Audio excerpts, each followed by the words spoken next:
I don't care who you are. Life is going to knock you down. Listen to me, many of you right now, life's got you up against the rope, and you got to do me a favor. Like, you can't give up. You can't give in. Pain is temporary.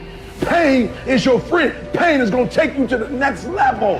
When you going through pain, I know what you feeling. I know exactly, because I've been there. I've done that. But you got to work through it. And the reason why most of you are not successful is because every single time stuff not going your way, you give up, you quit, you let go, and people feel weakness. They feel it. You can feel when somebody's not committed, when they're not all in, when they're not dedicated. And there's another level you get to when you go all in. Winners win and losers lose. There are going to be times that you're going to be wondering, why should I keep showing up and working my business? Why should I keep at it? Why should I keep showing up to the conventions? Why should I keep picking up the phones and making the phone calls? Why should I keep fighting for my goals and fighting for my dreams? And what I want to remind you is that you got to show up for your life regardless of the circumstances. You got to show up in spite of the naysayers. You got to show up in spite of the conversation going on in your mind.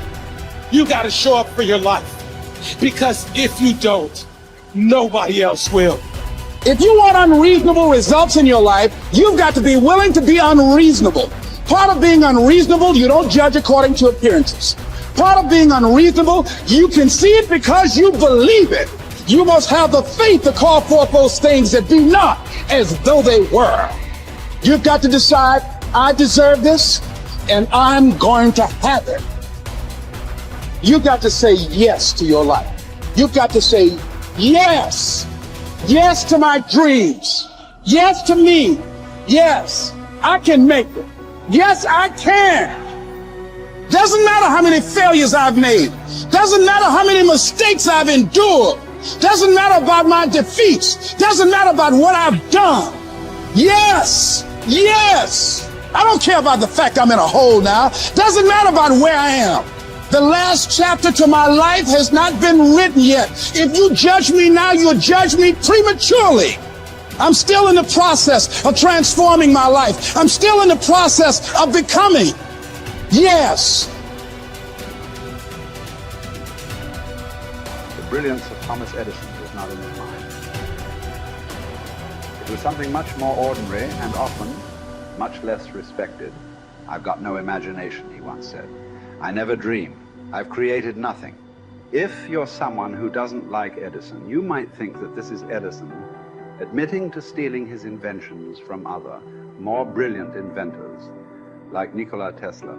Not quite, but he did readily concede that most of the credit belonged to something other than his brain. The genius hangs around his laboratory day and night, Edison said. If anything happens, he's there to catch it. If he wasn't, it might happen just the same. Only it would never be his. What he's talking about is showing up. The incredible, underrated power of clocking in every day, putting your ass in the seat, and the luck this seems to inevitably produce. Edison lived in his laboratory and never missed a day. Like Gehrig, even when he was sick, when he was tired, or when visited by tragedy or disaster. The modern conveniences we can trace to his lab then owe far more to his body than his brain, to the compounding power of consistency rather than sheer brilliance. It wasn't about inspiration. It was about getting to work, show up and try. Get on the treadmill, pick up the violin, script out some sequence, reach out to some clients, read some reports, lift a couple weights, jog 1 mile, cross one thing off the to-do list, chase down a lead. It doesn't matter what it is. All aspects of our life benefit from this circumscribed kind of discipline. Just as long as you do something every day, that is the important thing.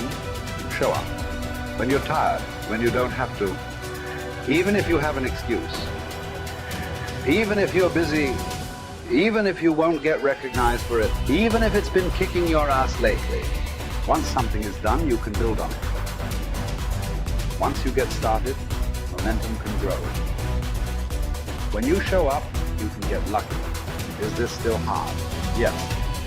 But the good news is that because it's hard, most people don't do it. They don't show up. They can't even do one tiny thing a day. So yes, you're alone out there on the track in the rain. You're the only one responding on Christmas. But having the lead is, by definition, a little lonely.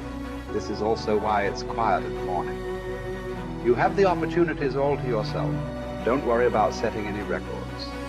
Just report for duty. No excuses. And here's the irony. This is also a way to break records. Consistency is a superpower. Day to day, willpower is incredibly rare. Lowell Gettrig was a solid position player and a good hitter. But his success really was rooted in the fact that he didn't miss many days of work. It's quite likely that had he continued at his normal pace and not been stricken with R's, that he would have put up career numbers that surpassed Babe Ruth.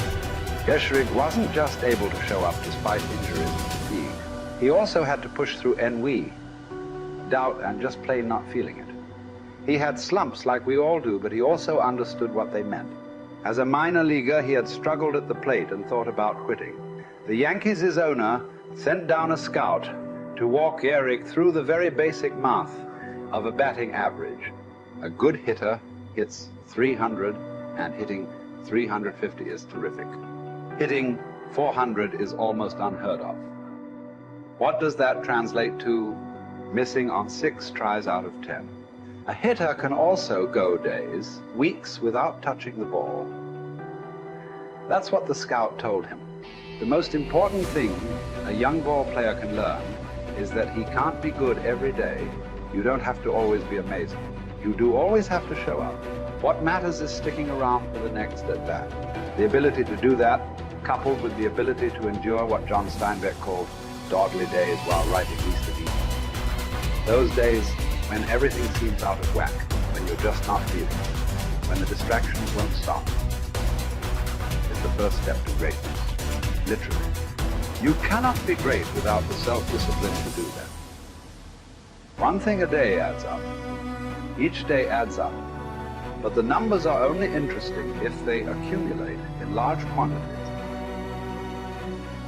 You guys that are just getting started, you're not going to start right here. You're going to start down there. Probably in another city, another town. I grew up in Lake Charles, Louisiana, no money, raised by a single mother. I was in debt at 25 years old. First thing that I had to do in my life was not learn a new skill. First thing I had to do to get my life moving in the right direction was self-development. It is vital. It was vital for me that I improved myself and I could start depending upon me. I had to show up every day with some rituals, some disciplines, and start getting myself to trust me, not trust others, but trust myself to do the right thing every day. One of the things that I started doing was beating the sun up every morning. I'm going to beat that sun up every morning so that I have the discipline and the control over my life. So I knew, hey, before that thing pops, I'm going to pop. I'm going to get out of bed, depend on myself, get up at the same time every day. And for me, that time, regardless of where I was beat that sun up. No matter where I am, I'm going to beat that thing up. So it gives me a sense of control over my own life. Second thing,